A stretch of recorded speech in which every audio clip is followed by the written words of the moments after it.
If you guys want to know how much I love Sharilyn, it's the fact that these pillows still exist in my life. Every time I see these pillows, I take them out. I'm not going to take them out right now because we're doing a photo shoot. I take them out and I just drop them on the floor. I despise the pillows. Like, can you imagine nuzzling up to? It's miserable. But no. I love my future wife, so I have fuzzy pillows on my couch.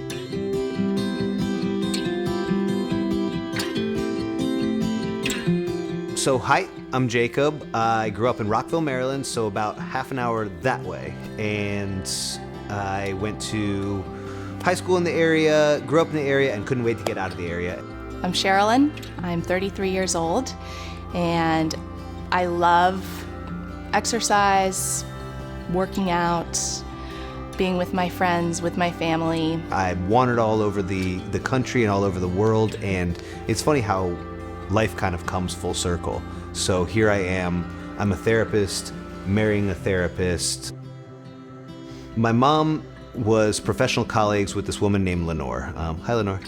And Lenore was also professional colleagues with Sharilyn. And we got coffee one afternoon, and right at the end of our coffee date, so we had talked about traveling and what our holidays were like and how our families were doing, and right at the end, she hits me with this bomb that will change my life, and she says, oh, by the way, a friend of mine's son recently moved to Washington, D.C. He's dating someone now, but don't worry, that won't last. I really want you guys to meet each other. And I'm like, Lenore, you've been holding out on me for the last hour and a half of our coffee date. Absolutely, I want to meet this guy.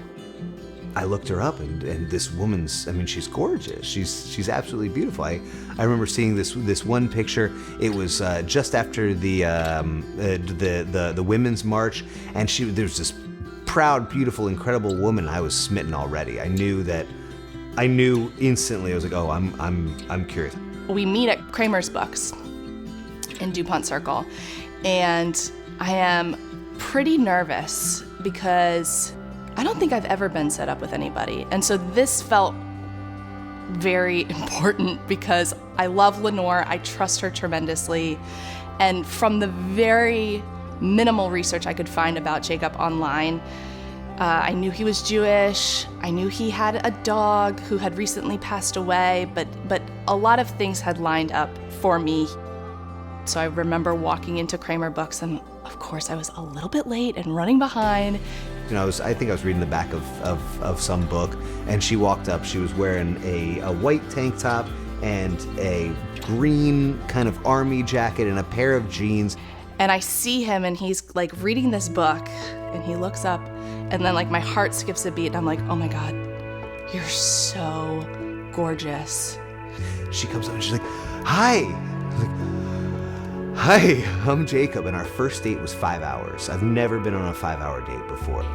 Neither of us wanted to say goodbye. The date was so great. She's smart, she's beautiful, she's intuitive, she's thoughtful. First of all, Jake is so playful. So sometimes, actually no, every time we go out to eat, the second he looks at the menu, even the second he's thinking and deciding where we're gonna go to eat, he's already doing this happy dance. She just kind of gets funny. She'll start impersonating people. She'll impersonate my dad. She'll impersonate me. She'll impersonate her father, and she's funny.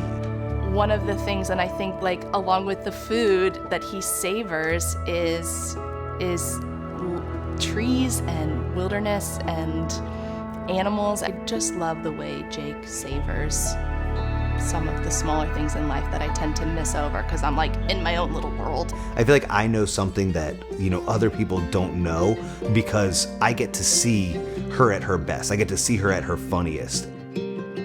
So the first time we said I love you, it was one of those moments where I think it was just an afternoon, relatively innocent. And I think he said, can I tell you something? And I was like, am I in trouble? Are you mad at me? Are you gonna break up with me? And he said, I'm in love with you. And I was like, oh, I'm in love with you too. And we hugged, and I think we had coffee that morning. It just felt very tender. We spend a lot of time in West Virginia at a family cabin of Jake's.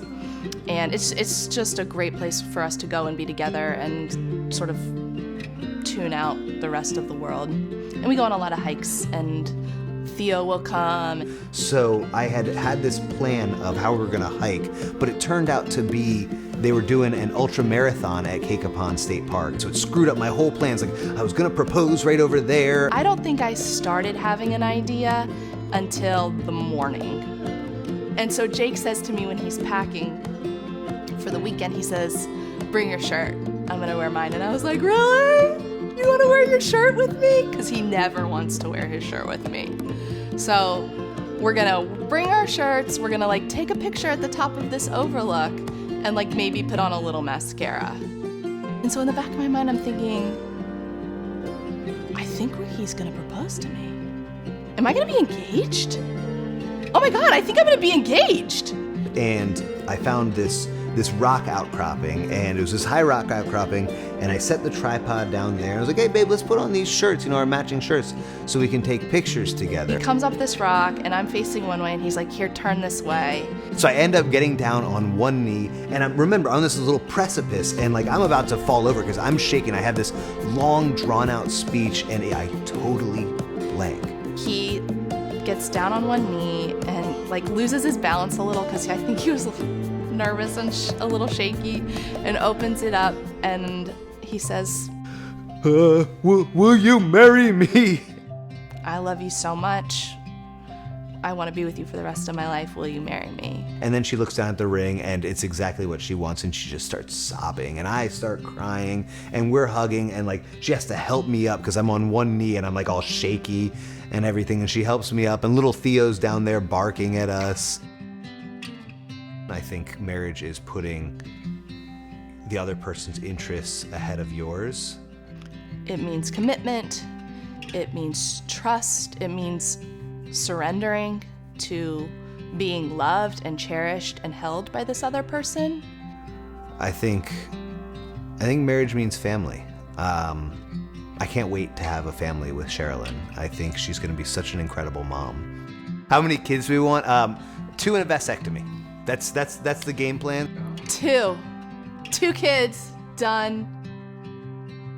Jake is such a man of the world, and he's this outdoorsman, and his delight in really simple things in life is one of the things that I love about this man.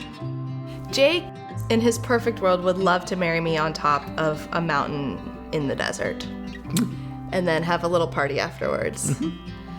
Yeah, BYOB, like everybody comes in, every guest comes in with like a case of Bud Light Lime on their shoulder. No. If they want to be bougie, they can do Yingling. No.